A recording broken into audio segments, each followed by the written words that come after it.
In this section, we will learn about indirect assessments. We will learn about the advantages, disadvantages, and the different types of indirect assessments. Even though indirect assessments aren't as reliable as direct assessments, they're still incredibly valuable, and there are many advantages to using them. They help us begin to understand what might be triggering or maintaining a student's behavior. Tools like interviews, questionnaires, and rating scales give us insight from teachers, caregivers, or the student themselves, people who know the student best. Indirect assessments are also convenient and time efficient. In situations where you can't directly observe the behavior, like if it happens inconsistently or outside your access, indirect tools allow you to gather information quickly. They're especially helpful early in the process when you're trying to get a broad view of what's going on. So, while we want to follow up with direct assessments for accuracy, indirect assessments give us a solid foundation to build from. While indirect assessments can be helpful, it's important to understand the disadvantages of using them. First, the information gathered depends on the accuracy and perspective of the informant, whether that's a teacher, caregiver, or another team member.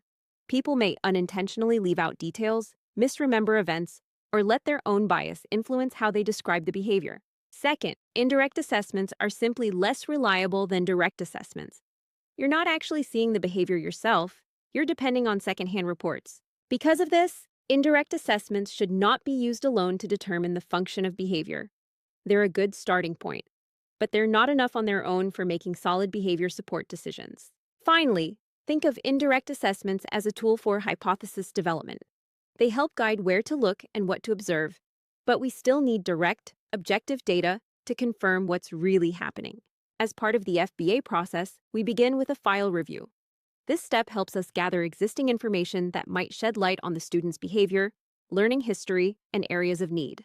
A strong file review includes records such as behavior rating scales, special education evaluations or psychological assessments, academic testing, past behavior intervention plans, progress reports, and any relevant health or medical documentation. The goal is to identify patterns, strengths, and concerns that may be influencing the student's behavior. It also helps the team avoid duplication and ensures we're building on what we already know. Now, let's take a look at how the team completed the file review for Warden. Under the social emotional section, the team reviewed 2 standardized assessments. The Connors 3, which showed elevated scores for inattention and executive function concerns, and very elevated scores in defiance and aggression. These scores supported an educational determination of ADHD. They also reviewed the BASC, which showed scores in the at-risk or clinically significant range across several areas, including school problems, inattention, hyperactivity, attitude toward school and teachers, attention issues, self-esteem, and self-reliance. In the academic achievement section, Warden's scores from the Woodcock-Johnson 4 revealed areas of need in both basic reading skills and reading fluency, placing him in the 6th and 7th percentiles respectively. Finally, in the progress reports, the team noted that while Warden had shown academic growth, he continued to struggle with his behavioral goal of staying on task throughout his classes. This comprehensive file review gave the team a strong foundation to begin identifying possible triggers and maintaining variables for Warden's behavior. It also helped guide their next steps in selecting observation methods and tools. 2 of the most common indirect assessment tools used during the functional behavior assessment process are interviews and rating scales. These tools don't require direct observation of the behavior. Instead, they gather insights from people who regularly interact with the student, such as teachers, parents, or support staff. This makes them a convenient and efficient way to start forming hypotheses about why a behavior is happening.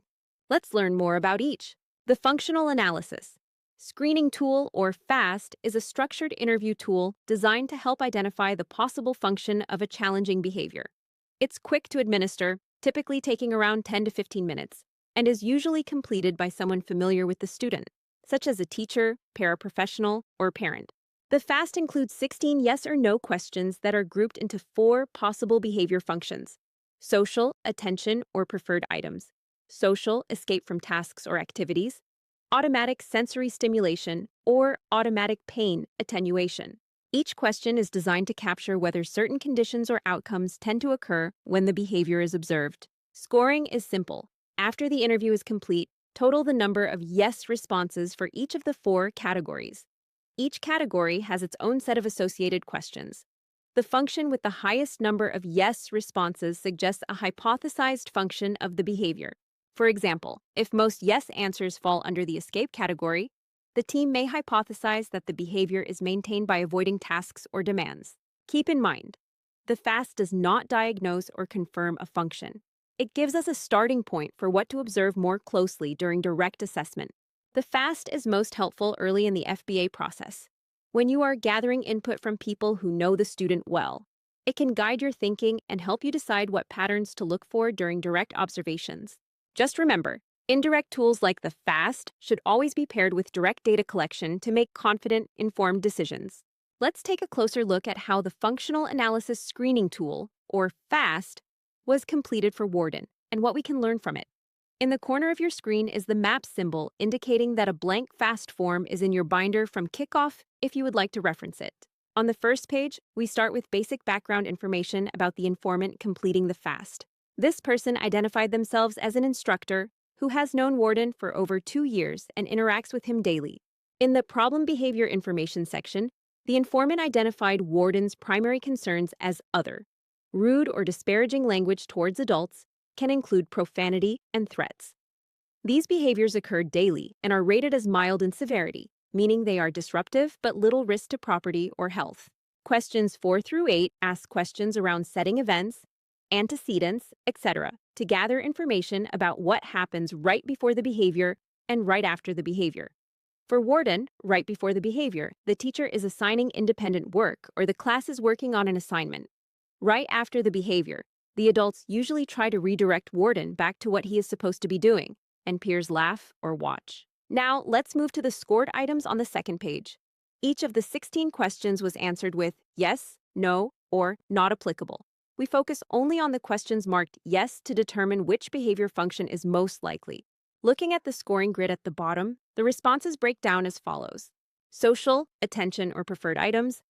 4 items marked yes, social, escape from tasks or activities.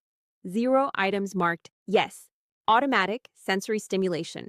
1 item marked yes, automatic, pain attenuation. 0 items. This scoring pattern strongly suggests that attention is the most likely function maintaining Warden's behavior. That means Warden may be using the behavior to gain attention of others. In summary, Warden's FAST results suggest a hypothesis that his behavior serves an attention function, specifically to gain attention from peers.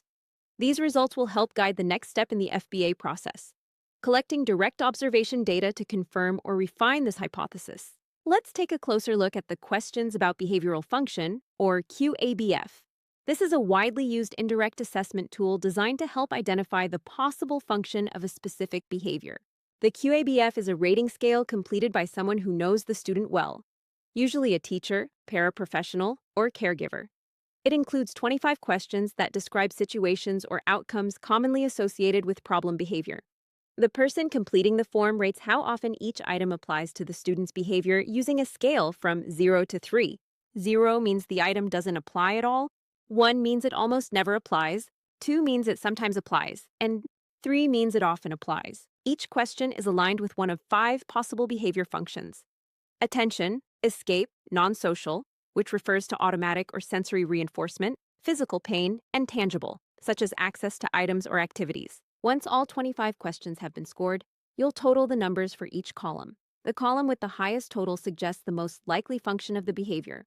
For example, if the escape column has the highest total, it suggests the student may be engaging in behavior to avoid demands, tasks, or specific settings. If tangible is the highest, the student may be using the behavior to access preferred items, activities, or outcomes. It's important to remember that the QABF does not confirm the function on its own. Just like with other indirect tools, it gives us a strong starting point to guide our direct observations and data collection. On the first slide, we see Warden's completed QABF form. In the bottom corner of the screen is the map icon indicating a blank form of the QABF is in your binder. From kickoff if you want to reference it. The behavior being assessed is described as rude or disparaging language towards adults, which may include profanity and threats. The informant who completed the form is Warden's math teacher, Kyle Larson, someone who observes Warden regularly in a structured academic setting.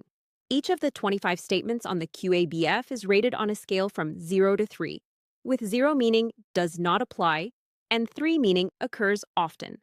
Kyle rated each item based on how often Warden's behavior seems to occur in the types of situations described. For example, when Warden is being ignored, when he is given a task, or when he wants a specific item or activity. After all the questions were rated, the scoring was broken down by category. Each item on the QABF belongs to one of 5 potential behavioral functions: attention, escape, non-social or automatic reinforcement, physical discomfort, tangible items, or access. Now, let's look at the second slide showing Warden's results. When the scores were totaled, the attention column had the highest score by far with 14 points. This was followed by tangible at 5 points, escape at 4 points, and 0 points in both the non-social and physical categories. This scoring pattern tells us that Warden's behavior is most likely being maintained by attention, either through reactions like reprimands or interactions that follow the behavior. Tangible items and escape may play smaller roles, but attention appears to be the dominant factor. Let's review how to complete the Problem Behavior Questionnaire, or PBQ, an indirect assessment tool used to help identify the possible function of a student's problem behavior. The PBQ is a rating scale that asks the respondent to evaluate how often certain conditions are true during or around episodes of the behavior. It is typically completed by someone who is very familiar with the student's behavior, such as a teacher, aide, or behavior specialist. At the top of the form, begin by entering the student's name, grade, school, age, and the name of the person completing the form. Also, write a brief description of the target behavior you are evaluating, for example, verbal aggression, task refusal, or elopement. Now, for each item on the form, you'll read a statement and think about how often it applies to the student during episodes of the behavior. The statements ask about common triggers, responses, and outcomes associated with the behavior. For example, does the behavior occur when an adult makes a request? Is the behavior more likely to occur when the student doesn't get something they want? Each question is rated on a 7-point Likert scale based on how frequently the statement is true.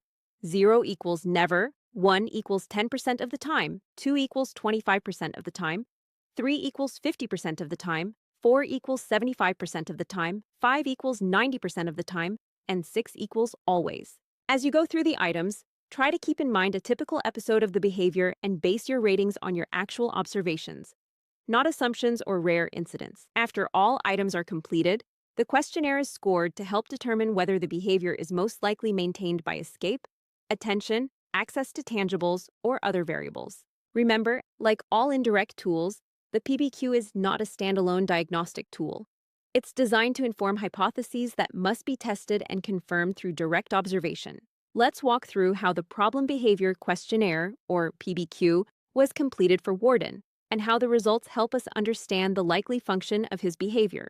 In the bottom corner of the screen is the map icon indicating that a blank form of the PBQ is in your binder from Kickoff if you want to reference it. On the first slide, we see the PBQ form filled out for Warden.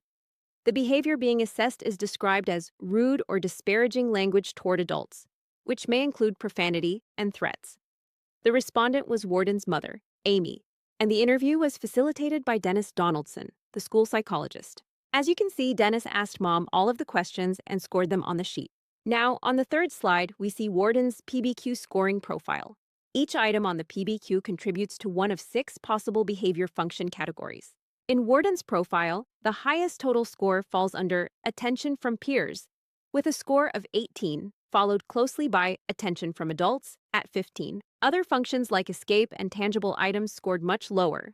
This tells us that Warden's behavior is most likely being maintained by attention, both from peers and adults. These results support the hypothesis that Warden's verbal behavior may serve a social function, allowing him to gain interaction, redirection, or reactions from others. This aligns closely with the data we saw in his QABF as well. The Motivation Assessment Scale is a quick questionnaire used to help identify why a student might be engaging in a specific behavior. It's filled out by someone who knows the student well, like a teacher or parent, and focuses on how often the behavior happens in different situations. Start by clearly describing the behavior and the setting where it occurs. Then, rate 51 questions on a scale from 0 to 6, with 0 meaning never and 6 meaning always. Questions ask about triggers like task demands, being alone, or denied access to a preferred item. Once completed, scores are totaled into 5 possible functions: attention, escape demands, escape attention, tangible, and sensory or automatic. The function with the highest score suggests the most likely reason for the behavior. Warden's motivation assessment scale was completed by his math teacher to identify why his behavior might be happening during class. Each of the 51 questions was scored from 0 to 6, then grouped into 5 possible behavior functions: sensory, escape from demands, escape attention, and tangible. When the scores were totaled, the highest category was attention, with a score of 52. This suggests Warden's behavior is most likely used to gain attention from adults or peers. The next highest was escape via attention, meaning he might also use behavior to get out of task through social interaction. These results support a hypothesis that Warden's behavior is primarily attention-seeking and will help guide the next steps in his FBA process. The indirect assessment section is now complete. Click the next button in Canvas to continue on to the next section.